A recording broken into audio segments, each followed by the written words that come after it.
On the negative side, my fellowship with the church was really not working well.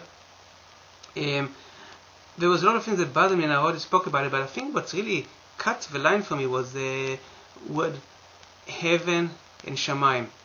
Because, I didn't like the name Jesus. I really didn't like it, but somehow I managed to compromise about it. And I did compromise it for a few more years. I mean, really, on 1998 or so, it really became to a point which was too much. But I managed to compromise with that. And the heaven was really something that bothered me from the very beginning. And in early 1993, it was something that I just couldn't stand anymore.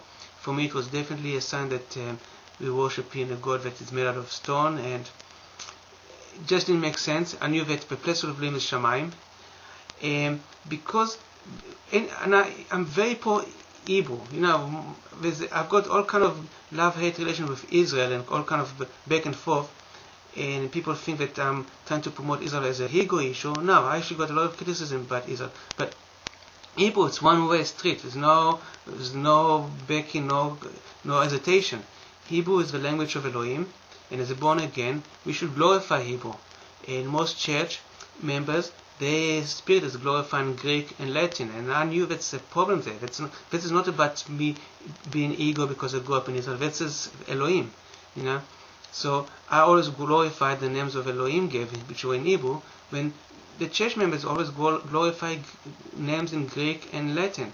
Now, when you talk in Greek, Latin, English, any other language, you basically assuming titles and names which were designed to accommodate the Satan and his system, and his set of gods and idols and whatever.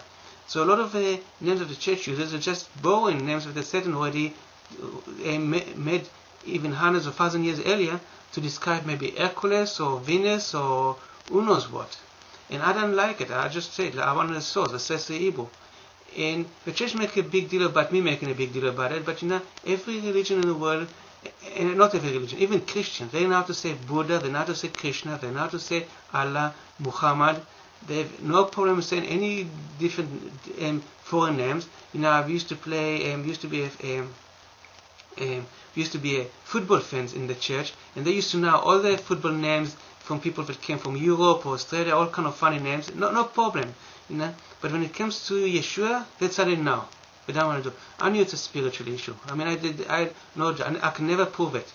And also Bet Shamayim. That's a heaven because it's supposed to say heaven, Jesus. So that was like something that basically there was no way to convince them. I just couldn't feel comfortable at church about it, and slowly I kind of broke apart from the church because of it. There was another issue about this. There's a lot of doctrines that many times the church are wrong about, and the question is, if they believe in Elohim and they pray to him, he basically obligated to tell them the truth. So if I see a Christian wrong about something, I have to either believe that they're not doing good fellowship, or it's Elohim fault. But you can't be like wash it away like, oh no, we are doing good fellowship, but we don't have a. First of all, they admit not the truth. They admit that they insist on what they're saying it's true, but that's how you get so many doctrines in the church. For me, I saw too many mistakes which I believed were the result of Christians praying to Jesus, by the name of Jesus, to heaven, to God in heaven, instead of to Adonai Yehovah in Shamayim by the name of Yeshua. And I felt that was a huge difference, and for me that's made all the difference. So my fellowship at the time with the church kind of started dwindling away, and after a while I actually stopped going to the church altogether. That was actually more exciting reason why I wanted to meet Jewish for Jesus. I was excited going to the meeting with Jewish for Jesus, and I think it was beginning of 94 or end of 93. I can't remember exactly. And there's a way for me to check it, and I might do that, but it was about that period. It was very exciting because it's basically a way for me to eat the cake and keep it all. And basically what I mean by that, it was a way for me to stay in construction, stay in San Francisco, continue with my life, which was very exciting at the time, and at the same time have a tool to warn Israel and do a much better job than ever before. Because I definitely wasn't happy with the job that was being done, the witnessing job that was being done until then.